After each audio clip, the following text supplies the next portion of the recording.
everybody, and welcome to another episode of Horror Movie Night. This week, we are talking about a movie that Brian picked, which is CHUD, Cannibalistic Humanoid Underground Dwellers. But longtime listeners might know that there was a man who picked CHUD back in our very first 20 episodes, and then bailed on us like a true motherfucker.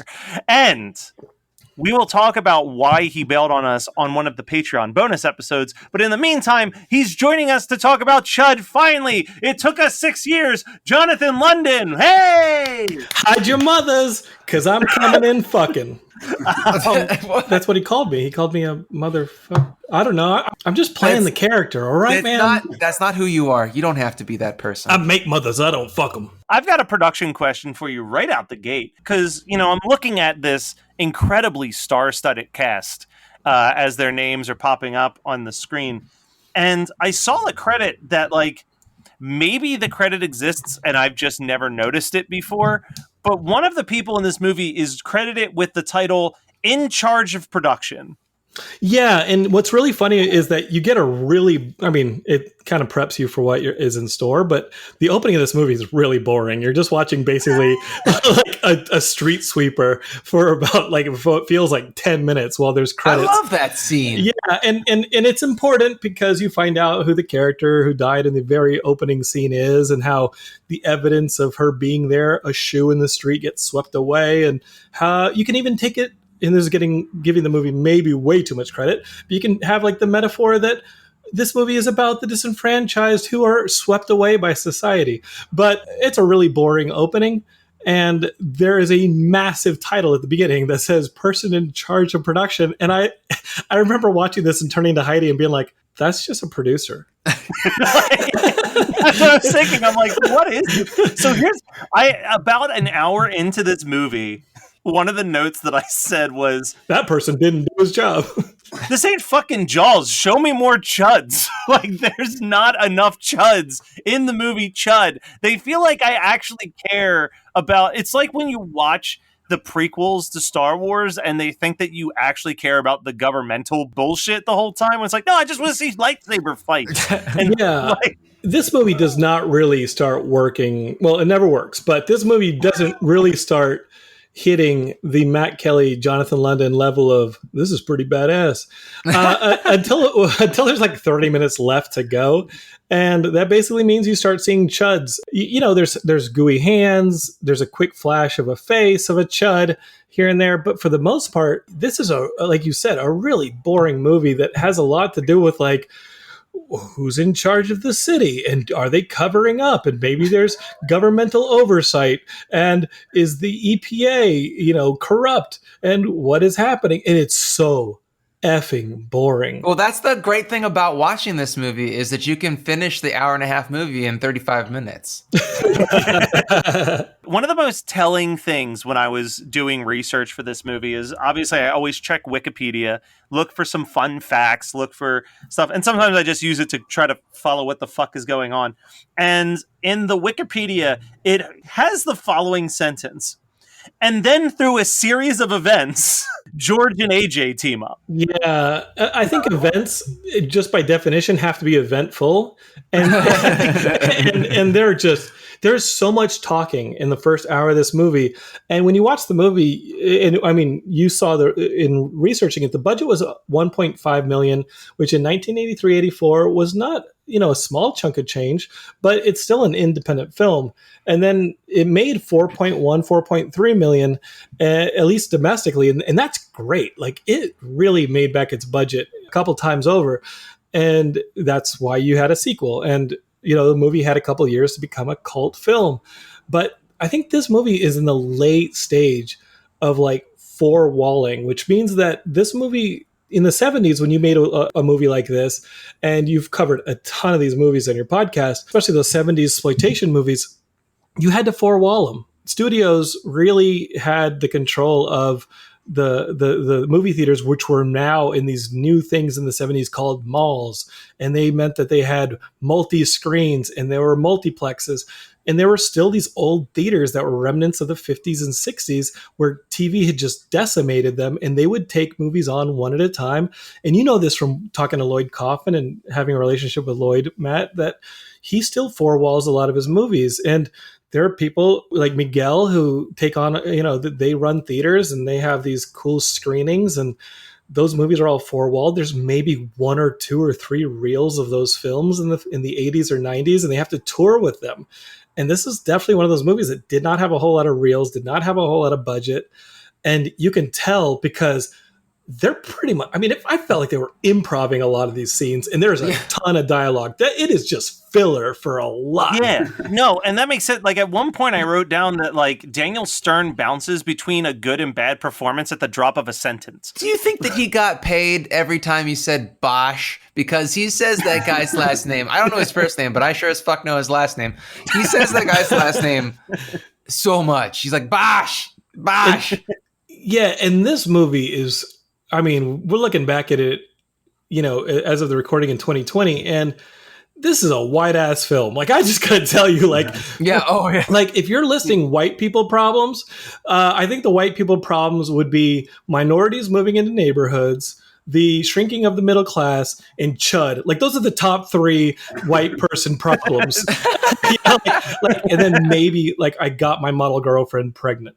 Like, that's it. No, he was happy about that. Oh yeah, never mind. Okay, just those three: shrinking middle class, minorities moving into your neighborhood, and CHUD. I think those are big problems. Did they survive the Reagan era? Who knows? Maybe Clinton solved them. But all I know is once you got to the 90s, CHUD was no longer a problem for white America. Brian, I just realized we got 7.5 minutes into this recording, and I haven't even asked you, why did you pick CHUD? Because I'm sick of your shit.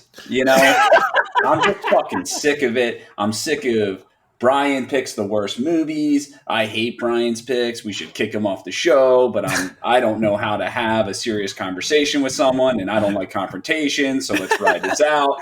And I said, you know what, Matt? Here's a movie I know you fucking love. Take it. CHUD for a CHUD. And I fucking threw it at you, and I said, this is my pick.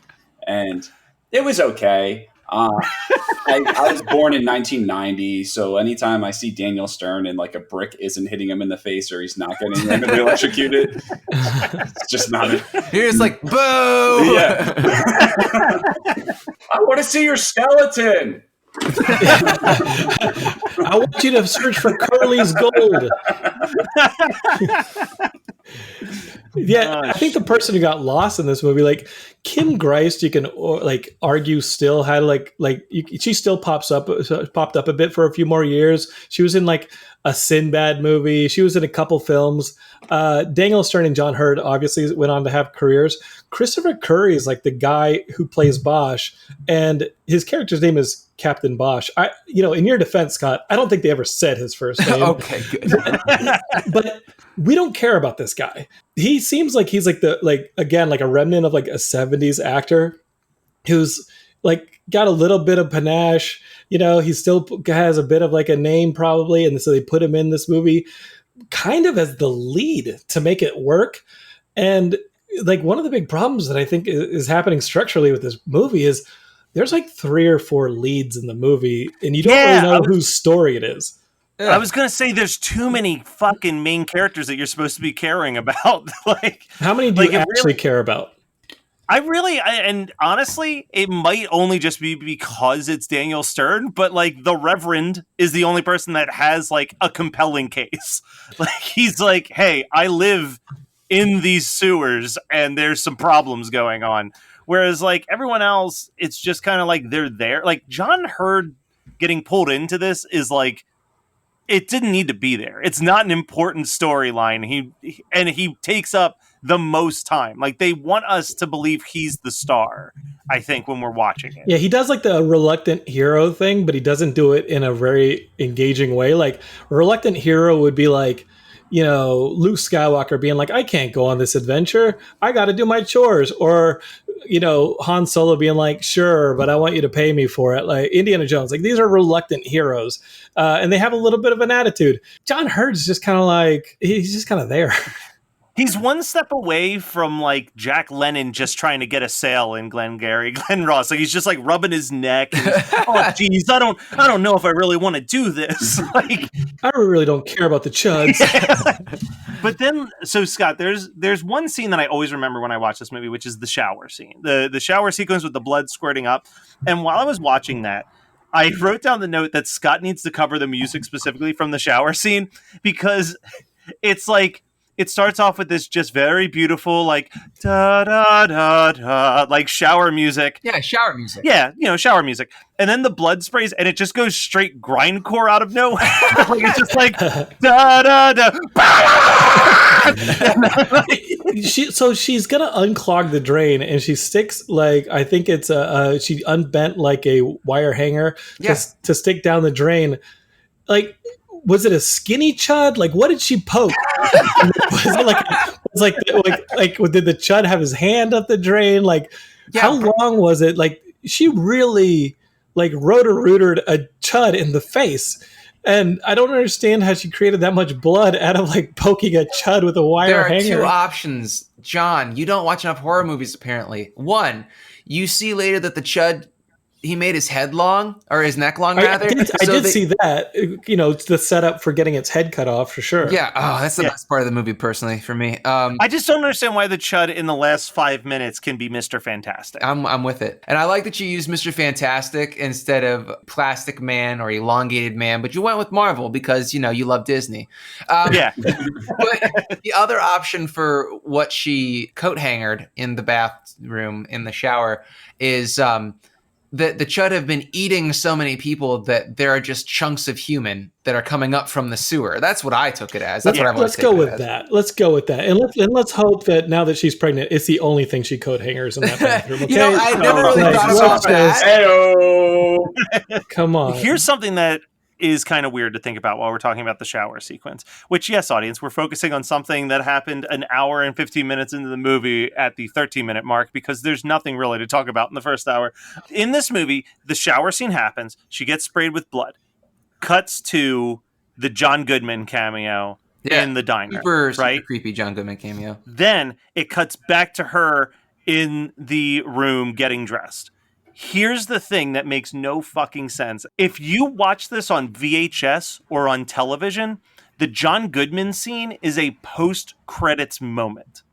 So, wait, what? Not only do they remove what is essentially the catalyst for the rest of that movie, because that's when they can't hide the chuds anymore, but also it means that there's this awkward jump cut of her getting a face full of blood and then just very calmly getting dressed inside of her bedroom immediately after that. I ain't walking around with chud on me. I don't know what you're up to.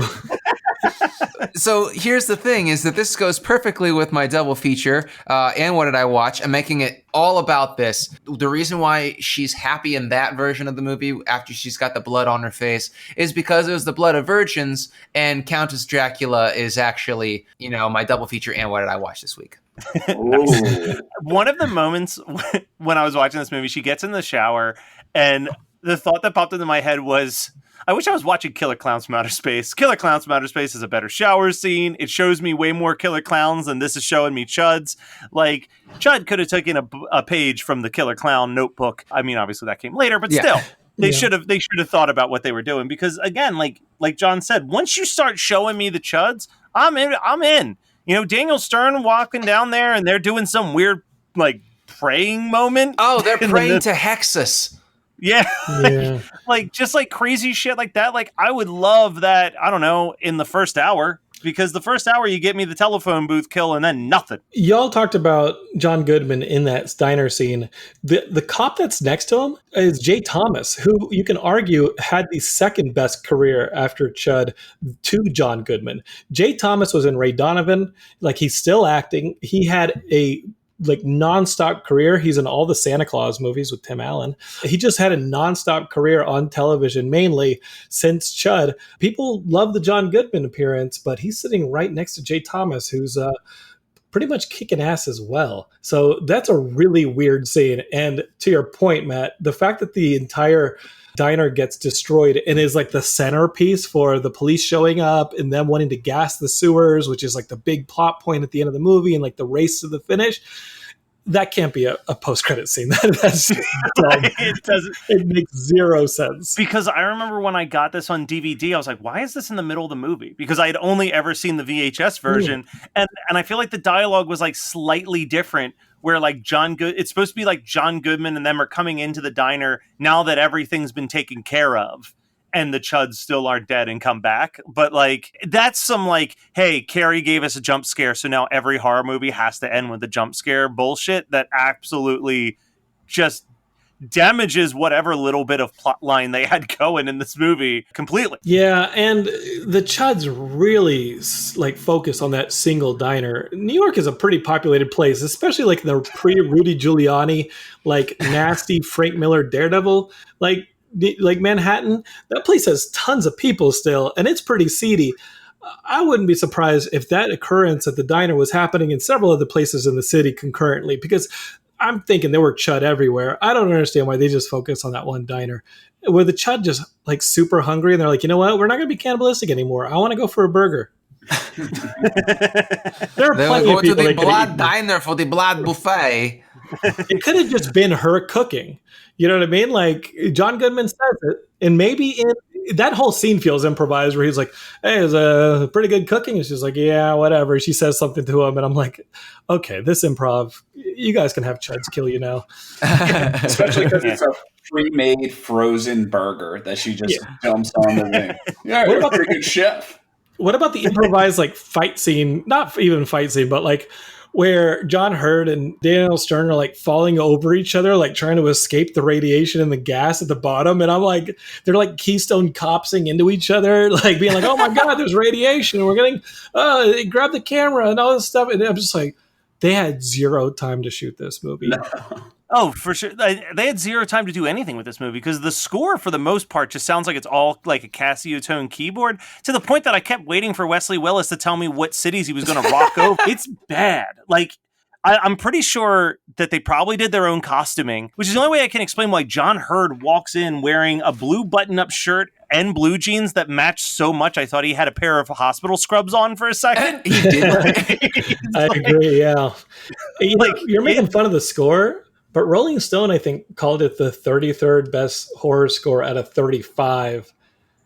And ever, or just in 1983? No. I think sometime in the late 90s. I found it somewhere. I'm trying to re-find the factoid, but it was in one of these little trivias about the movie, and they said that this score was like one of the best scores out of 35 horror movies. This ranked 33rd, and I'm thinking.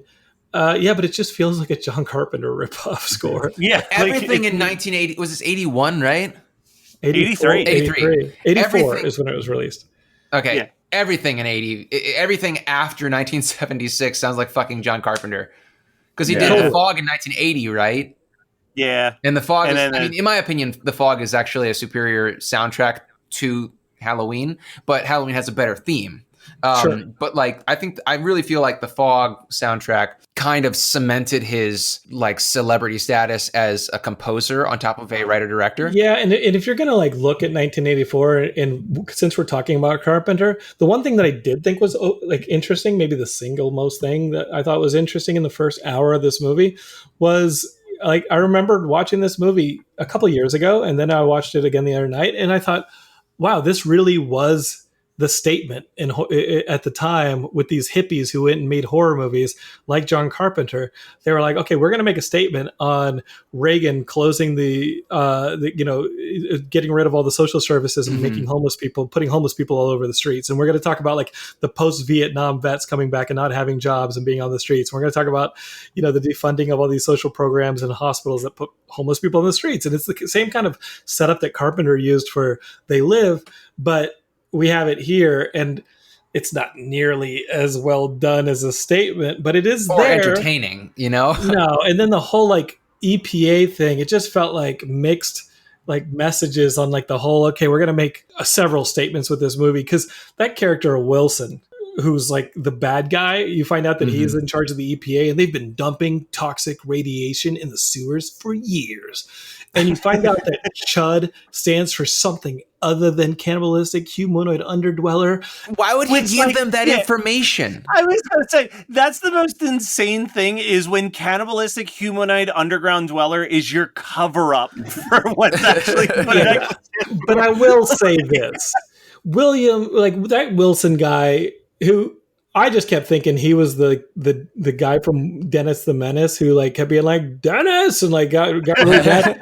Like Isn't that dude that, won't quit. He's not very good at killing people, but he just won't quit. He's almost like Elmer Fudd like in the fact that like he pulls a gun on Bosch and is like, I'm not going to let you, spoil my plans and get away with it. And Bosch is going to like go to the press and tell them that he's been, corrupt and putting toxic waste down there. And he's like, I'm not going to let you do it.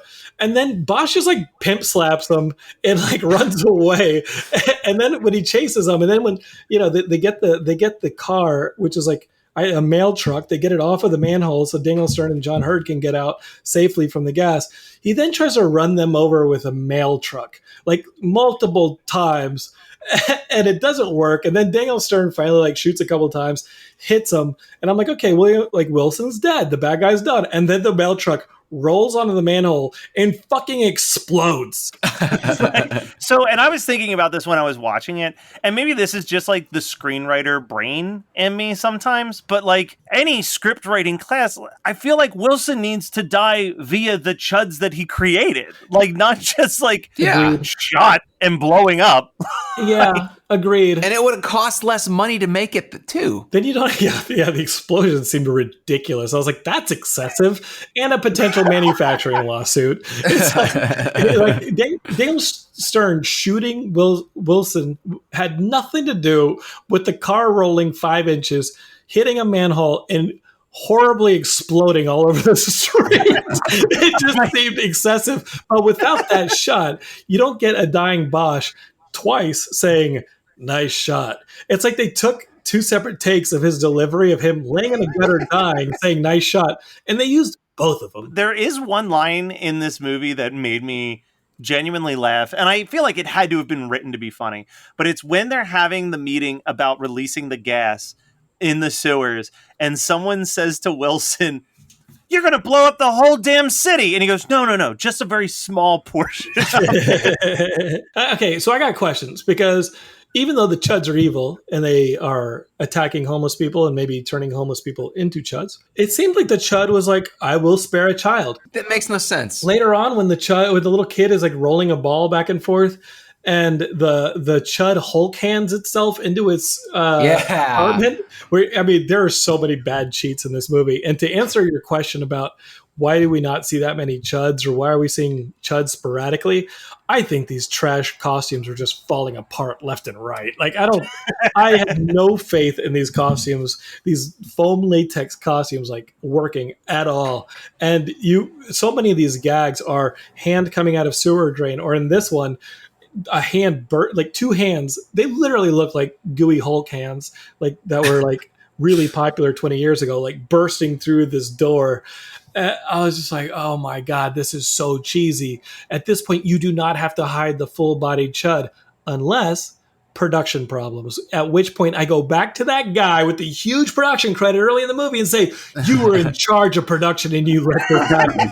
You had one job. You had one major job Chud. to which you credited yourself above everyone else, and you couldn't even show us more Chuds. Now you're explaining to me why I don't love CHUD and CHUD 2, Bud the Chud, because like the CHUD aren't the focus, and they should be. Like, and Bud the Chud is literally just a zombie movie. Mm-hmm. Yeah. CHUD, I mean, you know what though? Good episode. I will say that having someone who actually can talk intelligently about filmmaking is definitely changing the direction of talking about CHUD versus us just being like, there were some gory scenes. All right, so double features, I guess. I really thought I'd see that girl's titties. so Matt, I got to tell you though, like in the sense of, Geekscape's mantra of don't hate, create, I got to give credit to filmmakers who, like, in the mid-'80s, they're shooting on film. They've got some real production costs going on. They're shooting in Manhattan, which has never been cheap. And they're shooting with a much bigger cast than I thought they needed. I think we all agree on that. They got it done. Not only did they get it done, they multiplied their budget in return and ended up with a little bit of a career. And, I got to give props to that because that is not easy. Douglas Cheek went on to not really work too much. I mean, he's been working consistently as an editor for a long time, but he only has 3 directing credits. He worked once more as a director, in 2003. As an editor, the dude is like, he was still kind of working all through the 90s. And my props go out to the people who made CHUD. It is a really bad movie. It is a fairly boring movie, but they got it done. And the coolest thing about CHUD, because there's not a whole lot of cool stuff about the film itself, but the legacy of CHUD as like a cult pop culture thing is actually pretty cool. Like it has had references in so many things since then. Famously, The Simpsons. The Yeah. Simpsons is the one I always remember because it's such a weird reference that is like, who is that for? But the guy who wrote that joke and like the handful of weirdos like us that would laugh at it. Yeah, and I got to tell you, like, if we grew up in the 80s and 90s and we were raised, a big sense by television. And now kids are getting raised by YouTube, and there are so many channels, and the audience is so stratified that are we ever going to have common jokes again? The audience of Horror Movie Night, what I love about them and why I think that they're the most potent audience that Geekscape has is because y'all are all focused on something that's pretty acute. And it is these horror films that many of us first connected with while we were being raised by television or watching it late at night. And I just don't think that you have that culture that much anymore. I don't know if the YouTube culture is going to be like, oh yeah, let's do shout outs to that TikTok from 20 years ago or that YouTube celebrity from 20 years ago. Maybe viral videos have that kind of thing where you can throw back to it 20 years later. But ultimately, the people who were raised with this kind of television, because this stuff went straight to television or home video stores, which is why the posters were always better than the movies. Oh, yeah. It's kind of cool that people who were making stuff were throwing out CHUD references, and there were a ton of them. I definitely went back to a document I'm working on for a project, and I was like, yeah, these like monsters here should be CHUD-like. Like, they should at least have glowing green eyes because they're just kind of cool. And if you have a cool monster, you don't necessarily need a good movie because you got the poster and you'll sell it in Europe. Golden Globus is always like, the best example of this is that, like, okay, let's make a bunch of footage, but let's make sure that the poster is really good because VHS is where we're dumping this to. And you kind of had that a little bit with Redbox and the whole thing with, Redbox and Asylum Films. And that was kind of like late 2000s. And it was not good. Those movies are terrible.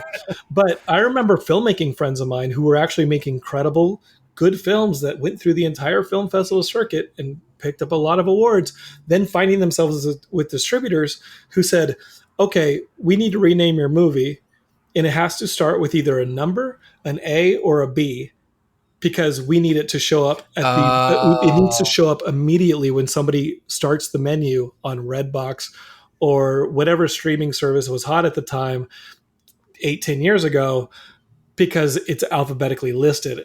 And I was like, oh my God, that's crazy. Because of the distribution model, there's going to be a glut of movies that start with either numbers or A and B. And if your movie starts with a C, people may not even scroll to it and see it unless it has a great poster or a star. It's insane, but like that's still the kind of way that this works. And I think CHUD was kind of that movie where it's like, let's improvise a bunch of stuff. Let's make it as fast as we can. And let's make sure we have a really cool poster. No, 100%. And before we dive into double features, anyone got some stray notes that they want to bring up? I mean, I didn't even touch my notes and I don't even care. I do have to shout out Sam McMurray. Like, Sam McMurray played the police officer in this, and you recognize him from like Raising Arizona. He's, again, still works like a ton. He was in the Fosters. Sam McMurray. He's like the young cop who is in the station, and you recognize him from a ton of movies. He was in LA Story, The Addams Family Values. Like you recognize him from the Addams Family movies. He's awesome. Now's a little segment on our show we call What's Your Double Feature, where you tell us a movie that you would say would go well with this movie, like a fine cheese and wine combination. So what is the other movie that you would make someone watch after making them watch CHUD? AKA, what did you make Heidi watch after you forced her to watch CHUD? Well, I think she was done. We went to sleep. But ultimately, the movie that I would segue her to, and I mean, this is going to be easy for all of the horror movie night fans. You got to go with They Live. I think it's got similar themes. It's done a lot better. And it's definitely one of those, nobody believes me, but this is going on type of movies. And it has the same statements about the rise in homelessness post-Vietnam and in the Reagan era. So I think that's kind of a cool movie. And They Live is a much, much, much better movie. I'd go with They Live on that one. Okay. That's my double feature for CHUD, yeah. I'm going to bounce off that. I had something similar. Also, like you said, a much better movie than CHUD. I would even argue one of the greatest movies ever made. And it involves characters running around. They're scampering around in a sewer because of something being dumped in the sewer, creating a genetically mutated thing. I'm talking about one of my favorite movies of all time, 1980's Alligator. Oh. Okay, that'd be cool. I thought you were going to say Ninja Turtles, at which point I'd have been like, that's mine. Mine is TMNT2 Sick of News. Yes. Ninja Turtles versus CHUD would have been awesome, but the rules about the radiation would have been fairly inconsistent. The only other movie I was going to go with was Hobo with a Shotgun, which I think is like a fun, cool throwback cult movie, but I wanted to see a Hobo with a Shotgun versus CHUD, where the hobos basically take it on themselves and they're like, no one's going to solve this for us. We got to hunt the CHUD ourselves. All right, and Brian, how about you, since you picked CHUD? Oh yeah, I was supposed to go ahead of you, Matt, but thank you for reminding me.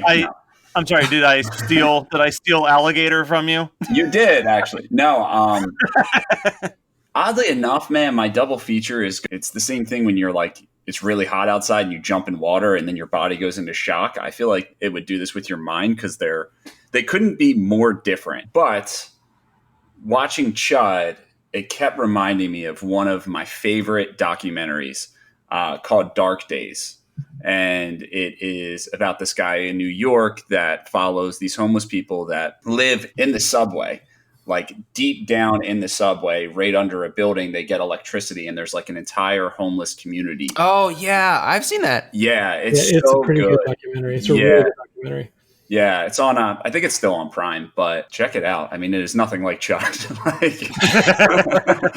When I first moved I went to grad school in New York. I started school in 2001, and Dark Days was kind of making the rounds of documentary festivals, and I remember underneath the building I was at in Morningside, it was right there, like 125th and Broadway.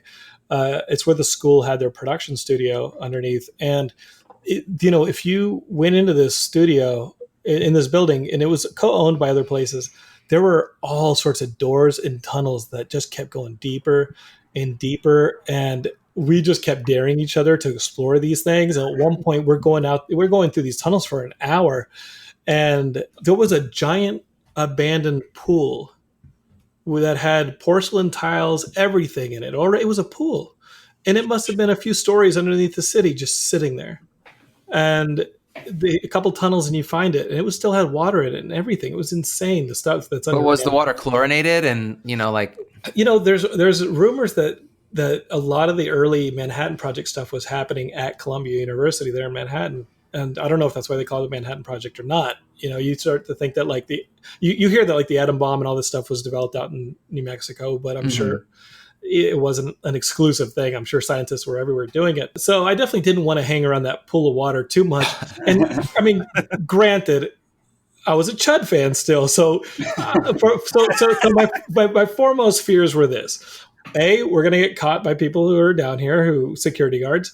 B, I'm going to get locked down here, and that's going to really suck because we propped a couple doors open to be there. Or 3, I'm going to become a CHUD. Those are my 3 problems.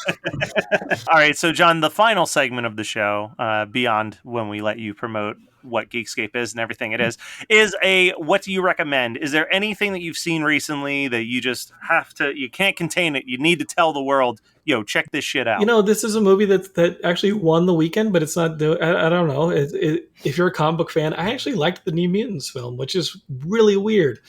But I really liked the New Mutants movie. I recommended it on Geekscape. It was surprising that I saw two new movies that weekend, but with Bill and Ted Face the Music and New Mutants, and I actually enjoyed New Mutants more. That was a shock to me because this is a movie that had a really rough history. It had reshoots. It was supposed to come out 3 years ago. It was a Fox movie, then it was a Disney movie, and then it seemed to have gotten dumped, and then it had to premiere on drive-ins. So I kind of recommend that one, but no, just stay alive, and I want to see y'all all in person in 2021. That's really my biggest recommendation: is stay healthy, make sure you fucking vote next month, and let's see you all in 2021. I think those are some good advice. Brian. I watched Mulan. It had battles, and no, I did watch Mulan last night, and I didn't pay for it, which was nice. Yeah, it was okay. I mean, I see what they were trying to do. I like transitions a little bit more. I think that's why I really enjoyed Guy Ritchie's take on Aladdin, because like at the very least, you know, I could hum along to some tunes, which I wasn't able to do in Mulan. But I don't think it was a bad movie. I think there were some weird scenes. Like, I think that they should have kind of went strictly for one generation, if that makes sense. There's just like a lot of weird scenes where like it's like an action movie, right? Like towards the end, like there's battles and there's like an action movie, but like in like the first half hour, there's just some like jokes that seem to be geared for kids, or like little bits that just like didn't fit. There's no greater seal of approval to a movie than I see what they're trying to do. I'm going to do kind of two quick ones. One's a soft recommend and one is a hard recommend. The soft recommend is there's a documentary on Disney Plus called Howard. It's about the life of Howard Ashman, who wrote the music for Little Shop of Horrors and then went on to write Little Mermaid's music and Beauty and the Beast and Aladdin. Very beautiful, and it's great hearing the story behind like how he created Little Shop of Horrors. Like hearing how that became this off-Broadway show where basically he was just hanging out with friends, watching a movie and saying, I'm going to make this a musical next. And then just went, and it was like the biggest thing that he had touched up until then. And then the big recommend is on Hulu, is probably what I would argue is the best zombie movie I've seen in probably 15 years. Little Monsters. Little Monsters is so fucking fun. It is basically a New Zealand monster movie, but it's about a kindergarten teacher played by, I cannot remember her name right now, but the star of Young.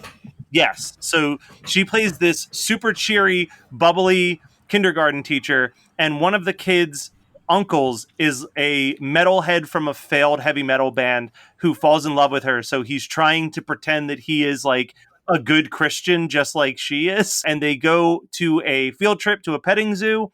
And while they're there, the zombie outbreak happens. And it's not so much focusing on all the stuff that we're used to with zombie movies. Usually zombie movies are following the zombies and the government involvement and how like people turn crazy during it and all that stuff. But instead, it just follows her trying to protect these kids' innocence by pretending that it's all a giant game that they're supposed to be playing while they're on this field trip. And it has some laugh out loud moments. It has one moment that I won't spoil, but there is a heroic moment in the movie where I literally like screamed out loud. I was having so much fun with what was happening. So that I really highly recommend Little Monsters. I've been recommending that one to everybody the last couple weeks. I have one more recommendation. If anybody likes Never Been Kissed, the whole basis of somebody too old trying to blend in with teenagers, if you go to TikTok and look up St. Mort Studios, our co-host Matt just joined TikTok and is talking with the kids. All right, Scott, you're last. Megan and I watched Palm Springs. Oh, it's so good. It was really, really fucking good. I laughed my balls off. My only critique, which is a very small critique, I would have liked the ending to be a little bit ambiguous. It wasn't. It was very... I thought the same thing. I was like, I'd be completely content if this like kind of left you wondering a little bit at literally the end. It goes dark and then it goes back to the light, and if it would have just stopped at that scene right there and nothing else, if they got rid of the last 2 minutes or whatever it was. There's something, I was explaining it to someone, there's something so appealing to me about like doing the Groundhog's Day movie that we've seen a million times, but starting it like essentially on day like 500, where the person's already just like over it and they're not trying to make a better situation anymore, is such a compelling starting point for a story. That's like, just I love the pandemic, Matt. I think the quarantine has turned us into that character. That is also accurate. But John, one last thing from you as we wrap it up. Tell people about this insane, 15-year-old beast that you've created at this point called Geekscape? Yeah, this thing, oh man, I don't even know how to quantify Geekscape at this point, other than being incredibly grateful to people who listen to the podcast. First, the flagship podcast, which has given me so much over the last 15 years. I started it as a podcast. I moved to LA. I couldn't get arrested as a film director. I could do a couple of music videos and commercials, but I really couldn't maintain much of an audience. And when the internet and social media really started kicking in, I started realizing that you could aggregate an audience. But I came out of broadcasting. When I grew up, I wanted to be David Letterman, and I went to film school. I went to school to do broadcasting, and film school was something I did later. And so I always missed broadcasting. And when podcasting started, I got into it. And it has just been so rewarding to do this for 15 years and to meet people like Matt, who listened to the 3rd episode I did of Geekscape and has just been such a rock ever since. Our friend Chris Fafalios, who hosts one of our shows, and I were talking about just how dependable Matt is and how important and crucial he is to Geekscape. And, to add Brian and Scott, it truly feels like a family. And when I think about it, I think about how it's completely started to open doors for whatever we want to do. If we want to create something like the Horror Movie Night pilot or a couple of the other projects, Geekscape's just a cool little farm where we can see if our audience is kind of hip to what we're putting down. And so there's all sorts of things that we're working on here that aren't necessarily podcasts. And I'm excited to share that with y'all. But it's kind of just gone from a podcast to a podcast network to now our ability to do live streams or videos. And when this pandemic's over, my goal for 2020 was to do live events. That was something I wanted to do once a month here in Los Angeles, for sure at Comic-Con, and have more community things. And I'm still determined to do that in 2021. So I'm going to say once more, please vote in November. But ultimately, Geekscape's what you all make of it. So if you're listening to this and you want to write for the site and share your ideas, it can be on anything. We definitely will keep the lights on for you to share things. And if it's a podcast or you just want our community to listen to your music or see your art, I know Scott's used the Horror Movie Night group that you should all be members of on Facebook.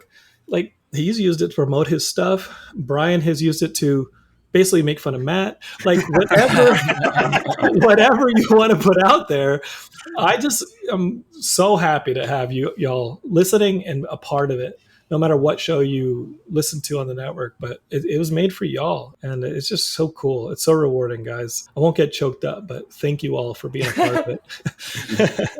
All right. Well, thank you, Podfather. I'm going to give him a round of applause. Hey, yeah. Alone on this. Okay, there we are. But yeah, so that was CHUD from 1980. From 1984 is picked by Brian. We'll be back next week with another episode of Horror Movie Night. But if you want to know about how Jonathan London just ducked out on us 5 years ago, then you head over to patreon.com/HMN podcast and you can get the whole story from the horse's mouth. All right. Bye, guys.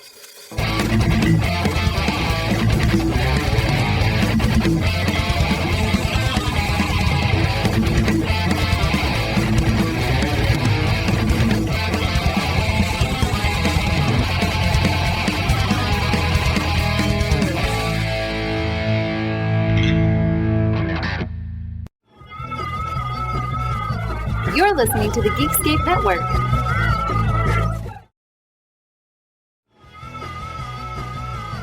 You're listening to the Geekscape Network.